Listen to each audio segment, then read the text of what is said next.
오늘 우리가 함께 볼 하나님의 말씀 마태복음 6장 9절 말씀입니다. 신약성경 마태복음 6장 9절 짧은 한 구절인데 다 함께 한 목소리로 읽겠습니다. 시작. 그러므로 너희는 이렇게 기도하라. 하늘에 계신 우리 아버지여 이름이 거룩히 여김을 받으시오며. 아멘. 주기도에 대해서 쭉 살펴보게 될 예정입니다. 우리가 작년 10월에 특별 새벽기도 때 주기도를 살펴보았는데 그때는 이제 아버지라는 것에 좀 초점을 맞추었죠. 오늘은 좀 더 세세히 살펴보아가는 그러한 6장 9절이 되기를 바랍니다. 맥락을 잊으셨을 것 같아서 이제 하나 설명을 드리자면 우리가 6장 9절을 이미 한번 봤습니다. 근데 그때는 9절 자체를 보았다기보다는 기도하는 데 있어서 우리의 시선과 안목이 어떠해야 되는가를 살펴보았죠. 요 예화가 기억나실지 모르겠어요. 계속 친구를 계속 괴롭히는 친구인 줄 알았는데 알고 보니까 앞을 못 보는 친구에게 경기 내용을 다 설명해 주는 너무나 뭉클한 장면이었죠. 전체 맥락과 관계를 모르고 단편만 알 때 오해가 있을 수 있습니다. 하나님의 역사를 이해함에 있어서도 마찬가지입니다. 전체 맥락, 하나님이 지금 큰 역사에서 무엇을 해 가시는가, 또 하나님과 우리가 무슨 관계인가를 모르고 당장 눈앞의 현실이라는 단편만 볼 때 많은 신앙적 오해가 일어날 수 있죠. 그러나 기도는 거기서부터 우리를 단편에서 장편으로 쫙 이어주는 그러한 하나님과 소통이라는 것을 우리가 생각했습니다. 그런 가운데 오늘 6장 9절을 한 번 더 살펴보는데 좀 전에 말씀드렸듯이 작년 정교인 새벽기도 때 이제 아버지라는 것에 대해서 초점을 맞췄는데, 그래서 이제 아버지라는 것이 주시는 의미가 무엇인지 궁금하신 분은 이음교회 유튜브 작년 10월달 전교인 새벽기도회 첫 번째 날 설교를 참조하시는 가운데 오늘은 좀 더 디테일하게 거기서 우리 아버지라고 한 의미, 그 우리에 대해서 좀 알아보려고 합니다. 그래서 먼저 여러분께 좀 설명드리고 싶은 건 뭐냐면, 번역이 돼서 하늘에 계신 우리 아버지요로 등장을 하지만 원문으로 보면 우리 아버지요가 먼저 나옵니다. 즉 기도함에 있어서 하나님이 하늘에 있다 이전에 그분이 우리의 아버지다라는 것에 굉장히 관심이 있으며 주님이 그에 초점을 맞추셨고, 거기서 우리라는 단어가 상당히 중요하게 등장을 합니다. 그래서 하나 더 말씀을 드리자면, 모든 그 신앙적 가르침에 있어서 이 개념이 중요하다는 게 티가 나는 게 사도신경도 마찬가지예요. 전능하사 천지를 만드신 하나님 아버지로 등장을 하죠. 그런데 원문에는 어떻게 나와요? 원문에는 하나님 아버지가 먼저 나옵니다. 하나님 아버지를 내가 믿는데 그 하나님이 전능하사 천지를 만드신 분이야. 우와, 이게 미묘한 어감인데 굉장히 다르죠. 하나님이 얼마나 지금 자신이 우리와 아버지와 자녀의 관계로 있는지에 대한 그것을 쫙 품고 말씀을 하시는 것이죠. 하나님과 우리와 얼마나 중요한 관계 속에 그 관계성을 먼저 하시는데, 다시 말하지만 나의 아버지여로 안 하고 우리 아버지여로 합니다. 어떤 의미가 숨어 있냐면 개인적이기보다는 공적이라는 거죠. 물론 하나님은 우리 한 명 한 명 다 아십니다. 개인적으로 개인의 고백과 개인의 인격과 우리 이름 다 아시고 한 명 한 명의 영혼을 사랑하세요. 그런데 기도를 가르칠 때는 우리라는 공적인 언어를 쓰십니다. 왜냐? 이거 하나로 말미암아 우리가 굉장히 많은 것들을 더 생각할 수 있게 돼요. 예를 들면 우리 아버지가 되니까 우리로 묶일 수 있는 이유와 근거가 뭐지? 이걸 생각하게 되죠. 자, 우리가 취미가 같아서 모였나요? 이음 교회에 나는 축구 잘하는 사람 모인다 그래서 왔다 손 없지요. 미술 관심 있는 사람 많다 그래서 취미로 모였다 손 아니죠. 우리는 취향과 성격과 자기 기호로 모이지 않았습니다. 우리가 우리로 묶일 수 있는 단 하나의 근거, 예수님이 머리 되셔서 믿음으로 우리를 묶어놨기 때문입니다. 자, 주님이 우리에게 기도를 가르치실 때 우리 아버지여로 했다라는 것은 이제 내가 구세주로서 너희들을 나로 묶어서 한 몸을 이루어 그 사랑을 나누는 가운데 하나님 아버지에게로 데려가려 한다. 그 전제가 확 나오는 것이죠. 이 우리라는 표현 하나로 말미암아서. 그래서 우리가 기대하게 되는 건 이겁니다. 우리가 하나님을 아버지라 부를 수 있고 예수 그리스도께 믿음으로 붙어 있다라는 것은, 우리의 신앙은, 우리가 교회의 성도됨이란, 우리가 천국에 간다는 건 개인의 기량이 아니라 주님이 해놓으신 일 덕분에 우리가 이것을 누릴 수 있구나를 알게 되는 거죠. 믿음의 굉장히 기본을 알게 되는 것입니다. 신방 가보면 그런 분들 굉장히 많아요. 목사님 요즘에 기도도 제대로 안 하고 성경도 안 읽고 나 주님이 이번 주에 오시면 저 지옥 갈 것 같아요. 그런 기분을 느끼시는 분들 굉장히 많습니다. 그러니까 다 그렇지 않습니까? 어느 날은 되게 잘 되는데 어느 날은 어제 오시지 주님 오늘 오시면 안 되는데 이런 생각 드는 날이 있습니다. 굉장히 교리적으로 잘못된 생각인데 실제로 그런 생각이 들어요. 근데 성경 역사를 살펴보면 굉장히 많이 반복되는 말 중에 이런 말이 있습니다. 구원의 확신은 당신의 느낌이 아니라 주님이 하신 일에 근거한다 이거죠. 우리는 부침이 있을 수 있어요. 우리에게 체감은 다를 수 있어요. 근데 중요한 건 오늘 우리의 기분이 어떠냐, 오늘 내 상태가 어떠냐. 구원이라는 것이 하나님과의 관계라는 것이 내 개인 기량에 달린 것이 아니라 예수님께서 우리를 대신하여 해 놓으신 그 십자가 사역의 토대 위에서 벌어지는 일이다. 예수님이 그것을 보장하고 가셨으니 오늘 막 힘이 없고 벌벌벌 떨리고 컨디션 안 좋지만 예수님 붙잡고 있다라면 확신해도 된다. 그 토대를, 그 위로의 토대를 하나님이 주시는 것이죠. 그런 의미에서 우리인 겁니다. 우리, 예수님을 머리로 삼아 몸으로 붙어있는 우리. 그래서 몸의 일부가 아플 수 있고 컨디션이 안 좋을 수 있지만 우리의 머리 대신 예수님은 계속 몸으로 붙여놓고 계신 거예요. 그 토대, 그러한 우리의 확신의 토대를 아주 안정적으로 알려주시는 것이죠. 그래서 복습 한번 해봅시다. 이러한 의미가 있기 때문에 우리의 어떤 구원과 우리의 믿음이라는 것이 이렇게 예수님이 무엇을 하셨는가, 우리를 위하여, 그리고 예수님이 우리를 어떻게 붙잡고 계신가, 나는 믿음으로 그것을 어떻게 반응하는가. 그러니까 그 초점은 하나님이 날 위해 뭘 하셨고 예수님의 무엇을 이루셨는가에 있기 때문에 우리가 굉장히 안정감 있게 확신하게 되는데, 왜 유아 세례를 줍니까? 라는 질문에 제가 뭐라고 대답했었습니까? 유아 세례를 줄 때 왜 아직 신앙 고백도 못하는 애기한테 유아 세례를 줍니까?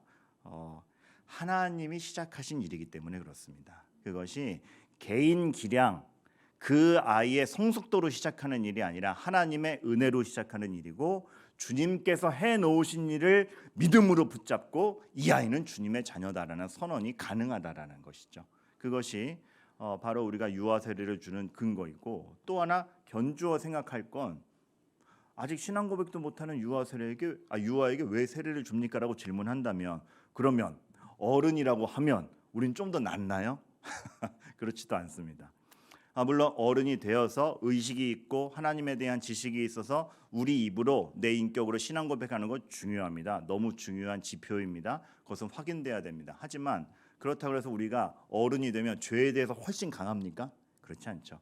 어떻게 보면은 우리가 등치가 더 커지면서 죄를 지을 수 있는 분야도 더 늘어났는지도 모르겠습니다. 어른이 되어서도 은혜가 없으면 끝인 겁니다. 하나님의 은혜와 예수님의 십자가가 늘 필요한 게 우리라는 사실, 그거를 인식하게 해주면서 겸손하기도 하는 동시에, 하지만 그것이 있기 때문에 우리가 참 하나님 앞에 늘 담대히 나아갈 수 있다는 위로를 주는 것, 우리라는 공적 표현 속에 다 있는 것입니다. 제가 어떻게 그런 말씀을 하실 수 있지 싶은 게, 굉장히 제가 어릴 때 노 목사님으로 뵌 분입니다. 제가 초등학교 때 이미 80살이 넘으신 분인데, 그분이 자주 하던 표현 중에 이게 있어요. 그분이 신학교만 3개를 거치셨고 우리나라에서 최초로 창세기부터 요한계시록까지의 주석을 완간하신 분입니다. 얼마나 제자가 많겠고 존경의 대상이었겠습니까? 누군가는 별명을 그렇게 붙였어요. 동방의 성자가 있다라면 이분이다. 한국의 성자가 있다라면 이분이다라고 할 만큼 굉장히 추앙을 받았는데, 그러다 보니까 이분이 부담스럽기도 하면서 자신에 대한 정체성을 한번 딱 내릴 필요가 있었던 것이죠. 수많은 제자들 앞에서 이렇게 얘기하신 일이 있습니다. 무슨 날 추앙하지 마시라. 나 그때 한 83살쯤 되셨을 겁니다. 83년 묵은 죄인일 뿐이다. 그 표현을 하는데, 우리가 연륜이 쌓이고 경험이 쌓이고 권위가 쌓이면 그 쌓인 만큼 자랑하고 싶을 텐데, 이분은 하나님 앞에서 그거예요. 그 쌓인 게 은혜 없으면 83년 묵은 죄인일 뿐이다. 그렇게 참 하나님 앞에 자기의 인생의 정체성을 매길 수 있다라면 오만으로 무너질 염려도 없는데 좌절로 무너질 염려도 없죠. 왜냐하면 그 인생을 통해서 보이는 것, 근거가 되는 게 예수님이요 하나님의 은혜니까. 솔로몬도 그랬던 것 같아요. 그래서 솔로몬이 왕이 된 다음에 내가 왕이야 하지 않고 하나님 앞에서 한 표현은 나는 여전히 아이라. 저는 하나님 아이입니다. 하나님 앞에서 저는 아이일 뿐입니다. 나 어떻게 이 백성들 하나님의 말씀으로 다스려야 될지 모릅니다. 그러니까 지혜를 주십시오가 되는 거죠. 솔로몬이 지혜를 요구한 것은 똑똑해지고 싶어요가 아니라 하나님에 대한 전적인 의지였다라는 것을 우리가 보게 되는 것이죠. 여기서 우리가 참 교회가 교회답다라는 것이 무엇인지를 생각하게 돼요. 우리가 굉장히 조심해야 될 것 중에 하나는 뭐냐면 교회는 믿음과 신념을 중요시하고 그것이 확고합니다. 그런데 믿음, 신념이 너무 분명하다 보니까 이게 잘못되어서 사람의 본능이야. 난 믿음이 있어. 난 이런 신념이 있어. 그러니까 분명하다 못해 오만이 될 수 있다라는 것이죠. 그러나 교회가 교회답다라는 것은 믿음이 분명할수록 나 이 정도야로 드러나지 않고 나에게 이런 믿음과 신념을 심어준 예수님이 여기 있다로 가야 되는 거죠. 그래서 우리의 신념이 분명할수록 사람들이 우리를 보면서 봐야 될 건 은혜 입은 사람은 저렇구나예요. 그러니까 더더욱 많은 은혜와 사랑을 느끼게 하는 것이죠.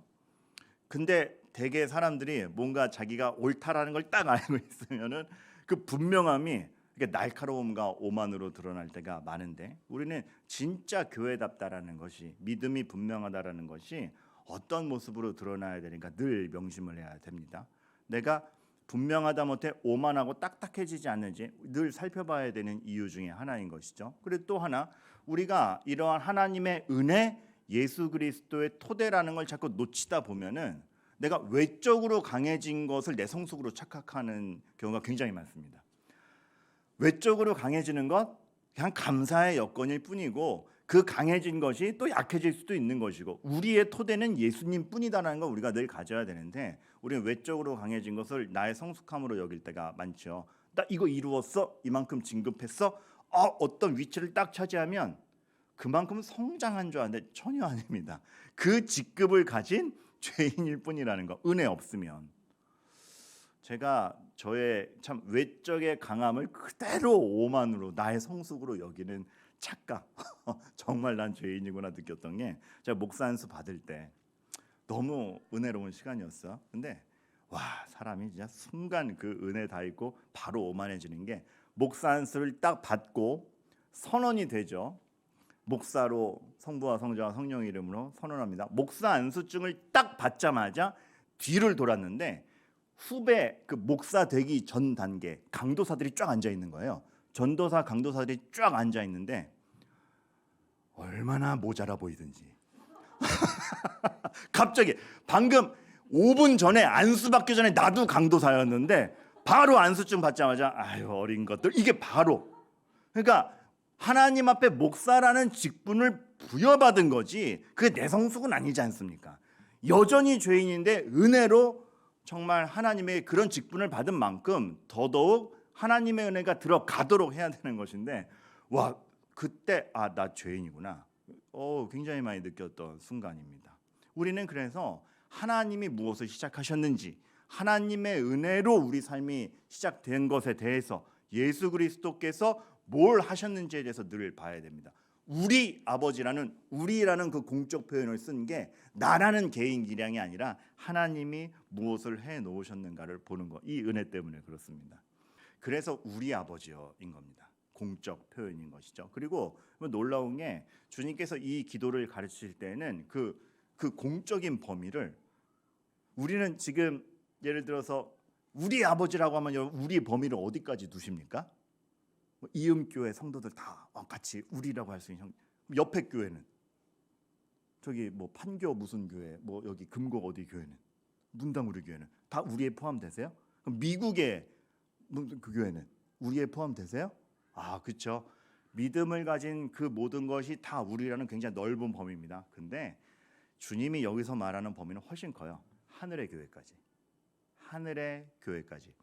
우리라고 했을 때 지금 믿음으로 우리가 한 가족이다라고 부를 수 있는 범위는 너희들의 눈에 보이는 것 이상으로 하늘에서 지금 천상의 교회를 이루고 있는, 믿음으로 한 인생 살다가 간 다윗, 바울 다 포함해서 그들까지 한 몸으로 있는 그겁니다. 얼마나 든든해요? 얼마나 든든해요? 내가 우리 아버지야라고 했을 때 외로운 존재가 아닌 겁니다. 아브라함, 다윗, 바울 다 우리에 속하는 거예요. 그게 다 죄송합니다. 그분들이 다 우리 가족이 되어서 연대를 갖고 가는. 우와, 하나님이 지금 이 땅에서의 교회는 불완전하죠. 그리고 가라지도 섞여 있을 수 있겠죠. 그러나 하나님이 그 완성하실 하늘의 교회까지 다 이어서 우리에 넣으시는 겁니다. 보세요. 제가 출애굽기 때도 설명드렸고 신약 성경에서도 이제 공감 복음에서 나오는 거긴 하지만 하나님이 자신을 표현하실 때 나는 아브라함의 하나님이요 이삭의 하나님이요 야곱의 하나님이요라고 했을 때 뭐가 중요하다 그랬죠? 아브라함의 하나님이었다라고 모세한테 안 했다 그랬죠. 아브라함의 하나님이다. 이삭의 하나님이다. 아브라함이 지금도 하늘에 살아 있으며 믿음의 가족인 야곱이 살아 있으며 그 과거부터 지금까지 나는 너희들의 하나님이기를 중단한 적이 없고 하나님의 그 영생의 역사는 진짜 이어지고 있고 그것이 다 한 덩어리요 하나님의 역사는 그렇게 흘러간다. 우와, 든든한 것이죠. 그것이 우리 아버지야라고 했을 때 그 우리가 가진 광대함입니다.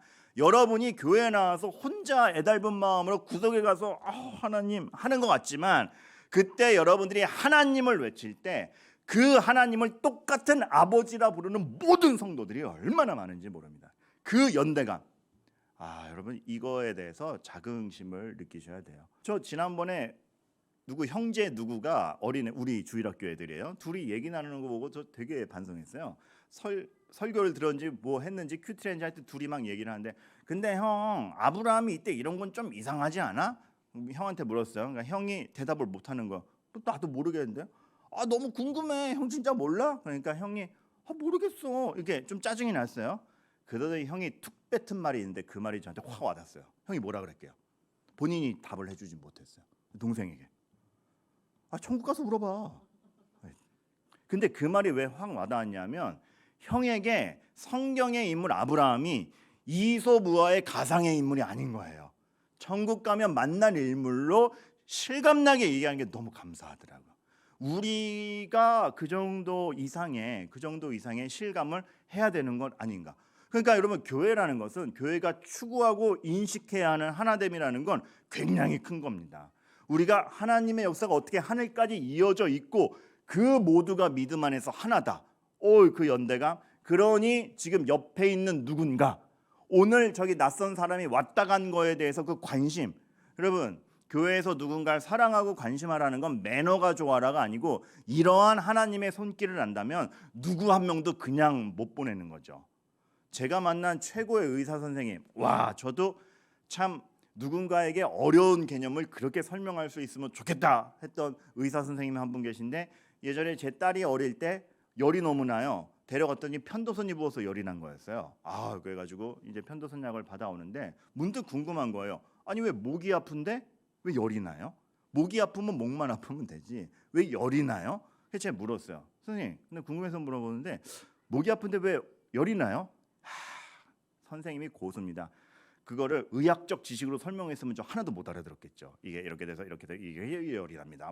그걸 전문 용어로 했으면 못 알아들었겠죠. 근데 의사 선생님이 정말 그 하나도 다정하지 않은 얼굴로 이 말을 내뱉는데 그렇게 커 보였어요. 목이 아픈데 왜 온몸이 열이 나냐고요? 온몸이 목을 살리고 있는 겁니다. 온몸이 목이 날 때까지 같이 분투하는 겁니다. 멋있더라고요. 싹 와닿으면서도 교회가 그런 거 아니겠습니까? 한 명의 사람이라도 힘들면 온 교회가 열이 나는 거죠. 죄를 어떻게 도와줄까 살릴까. 한 명이 그냥 소외된 채로 간다? 벌벌 떠는 거죠. 영원까지 함께 가요. 누구 하나가 교회에 왔는데 그냥 돌아간다? 아니에요. 애정을 갖고 돌아가야 되고 위로를 갖고 돌아가야 되고 관심을 받고 돌아가야 되는 겁니다. 여러분 그 찬양도 그게 있지 않습니까? 누군가 널 위해 기도하네. 진짜 우린 그렇게 됐으면 좋겠어요. 그리고 오늘 여기에 나오신 여러분들 정말 생각지 못하는 가운데 누군가 여러분을 위해 기도한다라는 확신이 있게 되길 바라겠고 여러분도 예상치 못하는 가운데 누군가를 위해서 기도했으면 좋겠어요.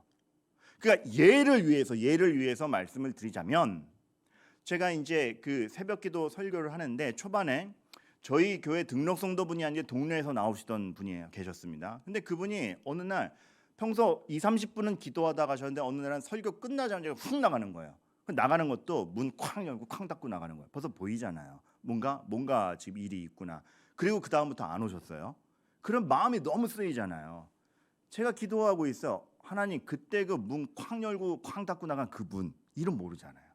그분 무슨 일이 있었을까요? 뭔진 모르지만 그분이 문을 세게 열고 닫을 수밖에 없었던 그것이 그분 마음에 분노를 자리 잡지 않고 어떤 고민인지 모르나 해결하여 주옵소서. 기도하고 있습니다.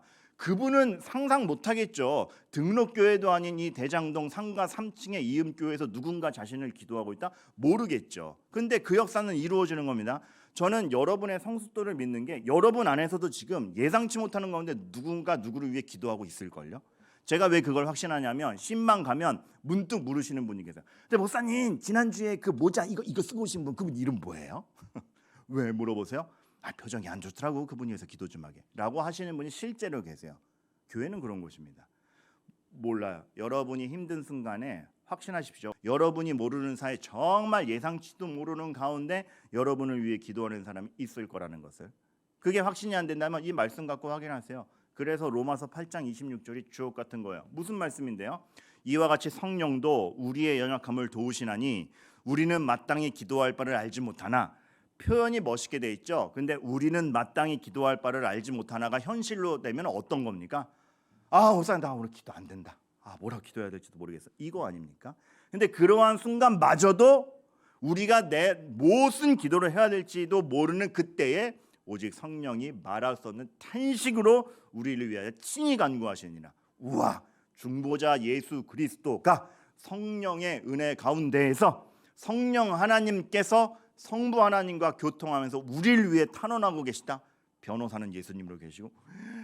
여러분의 삶이 이겁니다. 교회가 공적으로 우리 하나님을 부를 때는 이 모든 것이 다 포함되는 겁니다. 우리끼리의 형제 자매됨은 물론이요, 우리의 신앙의 선배된 전설의 인물들이 아니라 다윗, 바울, 그들이 지금 우리와 형제들이며 하나의 교회를 이루어가는 그 연장선상에 우리가 있고, 성령께서 탄식함으로 우리를 위해서 기도하고 계신다. 교회가 추구하고 인식해야 될 게 이러한 광범위한 것이고, 여러분이 그렇기 때문에 우리가 서로의 서로됨, 정말 사도신경에서 말하는 성도의 교통을 믿사오며의 그 교통이 얼마나 세고 위로된 것인지를 알아야 되죠.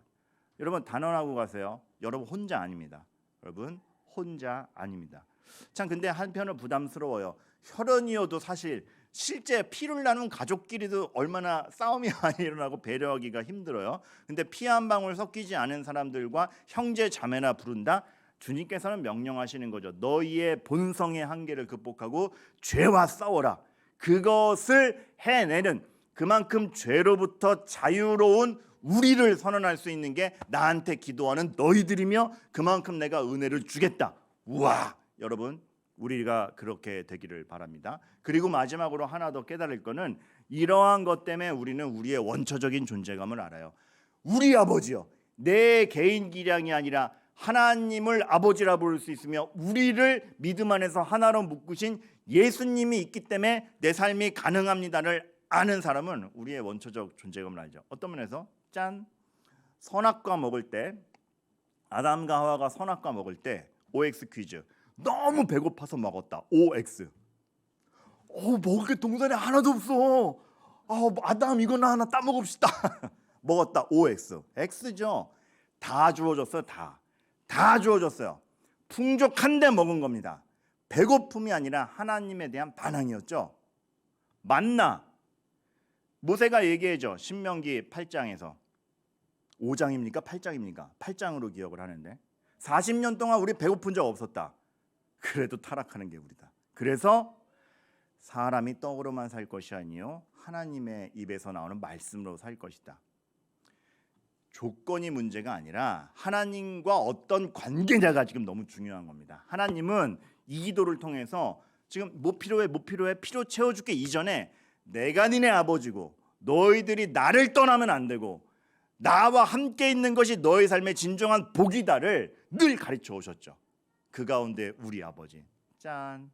아이고 여러분 오늘 우리 아버지 5글자 했어요. 근데 이렇게 살펴볼 바와 은혜가 깊어요. 거룩도 있고 하늘에 계신도 있고 이렇게 기도하라도 있고 우와 이것만 한 봄까지 가겠는데요? 그만큼 근데 제가 말씀드리고 싶은 건 하나님이 지금 단지 기도 방법론을 가르친 게 아니라 복음과 하나님과 우리와 자, 은혜 가운데 교회라는 것이 무엇인지 아주 복음의 정수를 주기도를 통해서 가르치시다라는 걸 아는 가운데 새해를 출발하는 지금 어떠한 모양으로 우리 성도됨을 기억하고 무엇에서 위로받아야 되고 무엇에서 오만하지 말아야 되는지를 다시 한번 확정하고 가는 저와 여러분들 되기를 간절히 바랍니다.